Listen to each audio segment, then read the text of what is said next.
Judges chapter 20. All the people of Israel came out from Dan to Beersheba, including Gilad.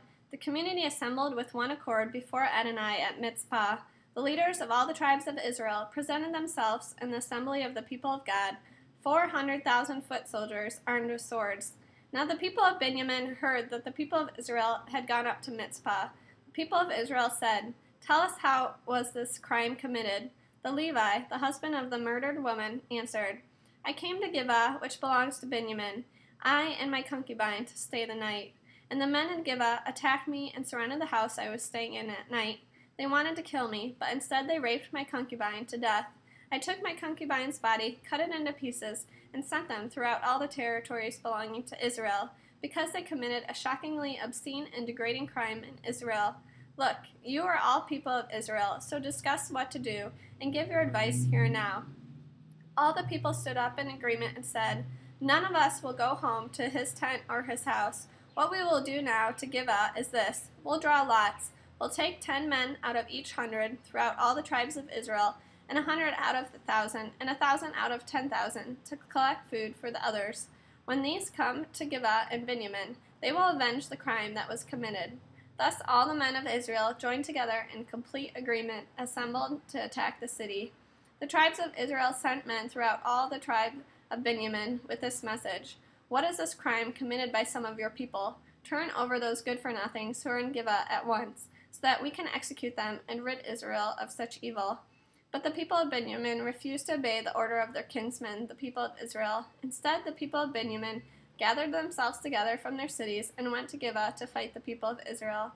On that day there were 26,000 men from Benjamin armed with swords, besides the inhabitants of Gibeah, who numbered 700 specially chosen men.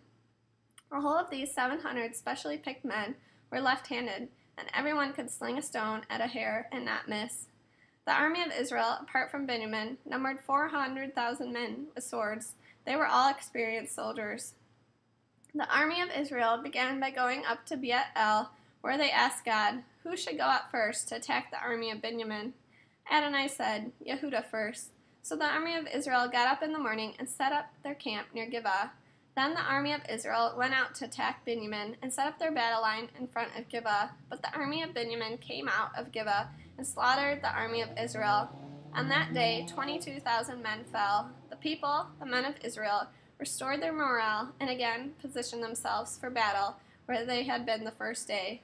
Then the army of Israel went up and cried before Adonai until evening. They asked Adonai, "Should we attack our kinsmen, the people of Benjamin, again?" Adonai answered them, "Attack them." So the army of Israel went out to attack the army of Benjamin the second day. But Benjamin went out against them from Gibeah the second day and slaughtered the army of Israel.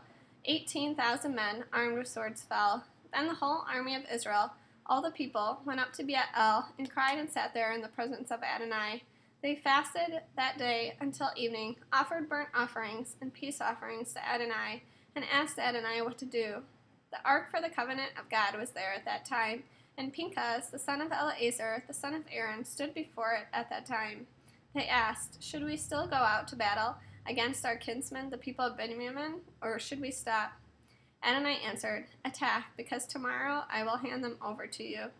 Israel hid some men around Gibeah, and on the third day Israel attacked the army of Benjamin and took a position against Gibeah as they had the other times. Again the army of Benjamin went out against the people. Lured away from the city, they began attacking and killing some of the people as they had the other times. They killed about 30 men of Israel in the countryside and on the roads, one of which goes up to Beit-El and the other to Gibeah. The army of Benjamin said, "They're defeated, just as before." But the army of Israel said, "Let's run off and draw them away from the city onto the roads."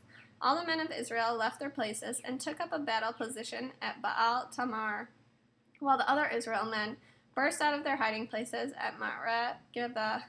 10,000 men, chosen out of all Israel, came over to attack Gibeah, and the combat was intense.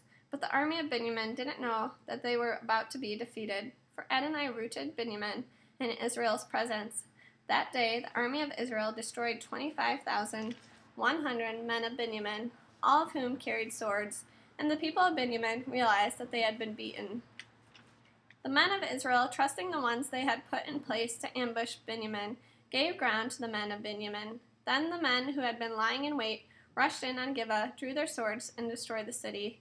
The army of Israel and the ambushers had agreed that as a signal they would make a huge cloud of smoke rise from the city, at which time the men of Israel would turn back. When this happened, Benjamin began to attack. They killed about 30 of Israel's men and said, "Clearly, we're defeating them again, as in the first battle." But when the smoke signal began rising from the city, the men of Benjamin looked behind them and saw the whole city going up to the sky in smoke. Then, as the men of Israel reversed direction, those of Benjamin were overcome with terror. When they saw that disaster had come upon them, they turned their backs on the men of Israel and made for the road to the desert. The battle followed them, and those who came out of the city destroyed them from the rear. They surrounded the men of Benjamin, chased them, and trampled them down across from Gibeah on the east.